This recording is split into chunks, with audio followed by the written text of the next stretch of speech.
Good morning, good afternoon, and or good night, guys. Let me adjust this real quick. Thank you for coming back to my channel. I am going to be talking about traveling or cash flowing your trips, and how my husband and I did that. Well, how I did that because I surprised him with a getaway trip, little weekend getaway for his birthday. And sorry about that, something's in my eye. And I just wanted to share how I was able to pull that off. We cash flowed, and we believe in cash flowing everything. We are not using credit cards. We paid off our credit card debt, so we are not going there anymore. We do not finance our trips.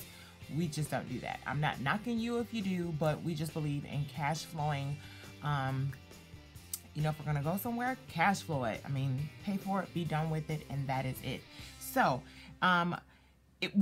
first off, we had an amazing time. The purpose of the trip was for my husband's birthday. I'm turned off my phone. Was for my husband's birthday. I planned it over the course of like 3 to 4 months. And the reason I took so long is because we cash flowed it, and we wanted to make sure, I wanted to make sure we had the money to pay for this, and not using any credit cards or taking out.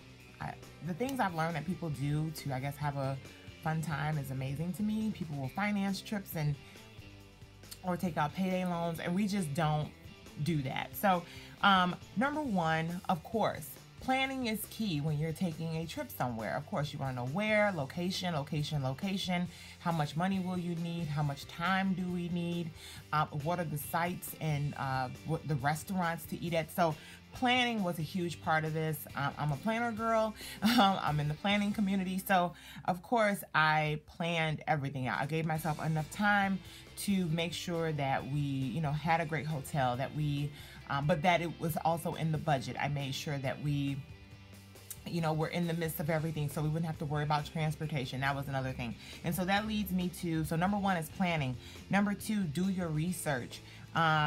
As you guys saw pictures that I already have shown in the beginning of the video, I researched everything. I wanted to know what were the sites, what was there for us to see, the location of our hotel. Was it in the midst of everything? Would we have to worry about getting a cab, Ubering, and how much would that be? I did my research. I also, you know, don't be afraid to ask for help. I've never been to New York. So I posted on my Instagram, you know, what are some of the things I need to add to my bucket list? And the way the planning and the research, the way they worked out, and then the time span that I gave myself, and because this was a surprise for my husband and he didn't notice like extra money leaving, every time I would get paid, I would just set to the side, you know, $100 or, you know, $75 or $80, whatever it was I needed to plan out our trip. So for example, we did everything. Oh my God. In the 3 days we were there, we did so much. So like what's called Top of the Rock, which is the top of the Rockefeller, where you get to see like panoramic views of the city. I booked that like a month before the trip. So I went ahead and paid for that. Like a month before that, I went ahead and booked our 9/11 museum and memorial tickets. And that was like 35 or close to 40 bucks a piece. So I booked that then. So I literally planned out everything. As far as flights go, I know someone asked me, you know, what was a good site? I think it was someone on my Instagram, you know, where do you find cheap flights? I really wasn't looking for a cheap flight. I just was watching the flight prices from day to day. And when I felt like it was a good deal, I just grabbed them. I think our flights came to like 70 bucks, maybe 65, 74 bucks a piece. So a total like 140, I remember. I don't know the exact with the change in the tax, but it was like 140 for the two of us, round trip ticket. And then we flew American Airlines. I'm a snob when it comes to flying. I only generally fly United or American and sometimes Delta. So I'm a pretty, So we use I forgot what it's called, but you basically are only allowed one carry-on, and you don't have access to the overhead bin. So I bought those tickets. We just packed one big suitcase for like the rest of our stuff, and then we brought our one carry-on on the plane. And they were really cheap tickets, but they were on an American Airlines flight, and we got all the other amenities that come with that, like, you know, the free beverage that comes around and the snack that comes around, and we had movies. And so, I mean, it was great. So planning and do your research. You don't have to settle for less. Our hotel was awesome. We stayed at the Hyatt Place in the middle of Manhattan. I think our room came to like 3 something. I don't have the exact totals, but I know it was like 3 something for the whole thing. And mind you, I booked everything one by one. I did not overwhelm myself. I booked the flights, done, 140. I booked the hotel, done, over. And there are hotels, I use Travelocity.com. I think other sites do this as well, where you can book and pay later. So with that, I just use my cash envelope system. If you want to know more about that, I will put a link below about cash envelope systems. So every time I got paid, I just put $100 or $50 after I have booked all of our little trips to the side. So when we got to the hotel, before we left, I put the money in the bank. The money was there for the hotel. Boom, done, cash loaded, over with. So I booked everything separate, but I did my research, making sure because we were in walking distance of Times Square, of the Broadway district, or the theater district, I should say, Rockefeller Center. The only thing we had to take, or the only things we had to take and we did the subway, and that was cheap. It was super cheap. It was like fun too, because we're from Chicago. My husband's from Texas, but we live in Chicago, and so we're used to like a train system here. So it was fun kind of navigating that and just having fun being in New York. But the only thing we had to take a train for was to get to the 9/11 Museum, Memorial and Museum, and Little Italy and Chinatown, because we did that. We just walked around and had fun. But planning, do your research. Don't be afraid to take your time and plan a trip. Save yourself some money, because you get to weigh your options and know what's there. And then number 3, I put cash flow it.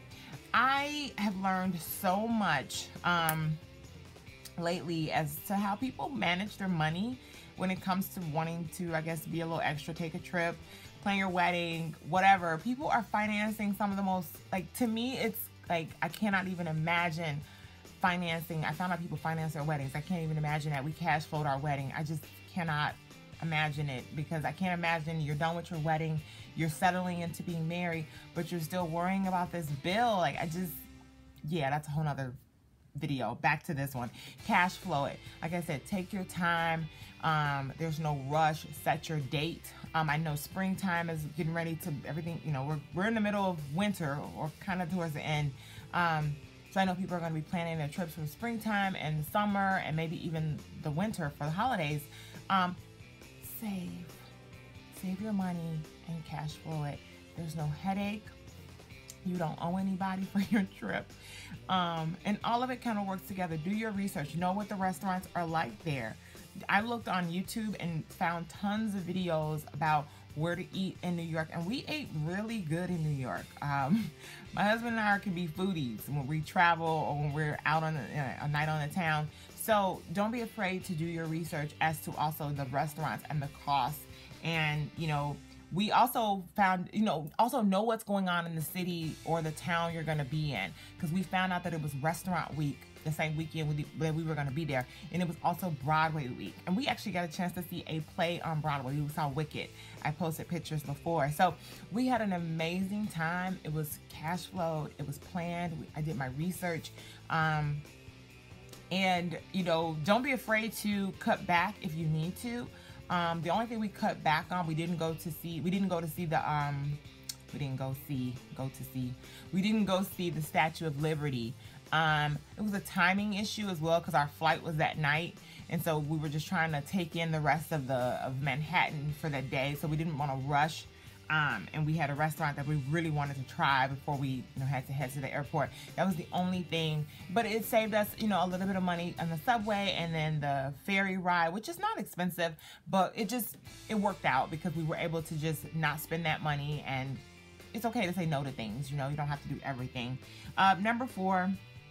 So number 1, planning. Number 2, do your research. 3, if you can cash flow it. Cash is king. I've said that on my channel before. I just truly believe in it.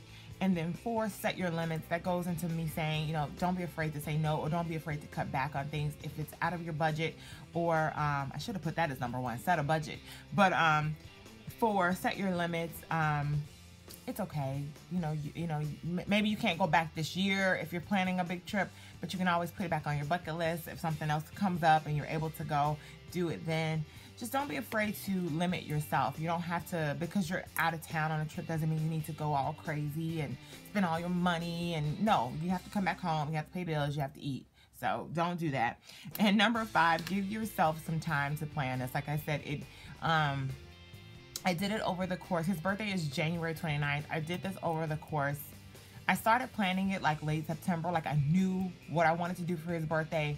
And then October was when I started like looking at flights and looking at hotels and really trying to pinpoint what I wanted us to do. And I would ask him questions. He had no clue what was going on, but I was like, hey, if we ever go to New York, what do you want to do? So I got his ideas and kind of collaborated with mine, and it worked out great. So I hope you guys enjoyed this video. If you have questions about traveling on a budget, please leave them below. We are also cash flowing our next trip, which will be in April. I'm going to leave that as a surprise for now because it's one of my, I can't wait for this trip. We booked it way before we found out about Dave Ramsey, and we paid for our booking in cash. And so we don't want to lose out the money by canceling because we are on our debt-free journey. So we are still going to go, and I'm excited to go. We will have paid off so much more by then, so it's going to be like a little celebration. But after this, we have no more trips booked, but we did book it before our Dave Ramsey journey of debt-free, which I'm so excited about because it's so nice paying off debt. So that's a little off script, but I just want to recap. Number 1, plan your trips. Plan them. Do not do the, or try not to do the spur of the moment. You know, being spontaneous is great, but if you don't have the money for it, don't do it. You know, don't feel pressure to do things with friends or family that you don't have money for. Number 2, do your research. So plan, do your research. Number 3, cash flow it. Cash is king. Number 4, set your limits. There's no need to, if you're in a situation, you're traveling with a friend and they want to go do something that's way out of your budget, no, I can't do it unless you're going to pay for it. Number 5, give yourself time. Don't be afraid to take your time and plan this out. Don't be afraid to, you know, just plan it. Give yourself time. It's okay. All right, guys, thank you so much for watching this video. I do appreciate it. Thank you for the support. I love you guys, and I will talk to you guys later in the next video. Bye.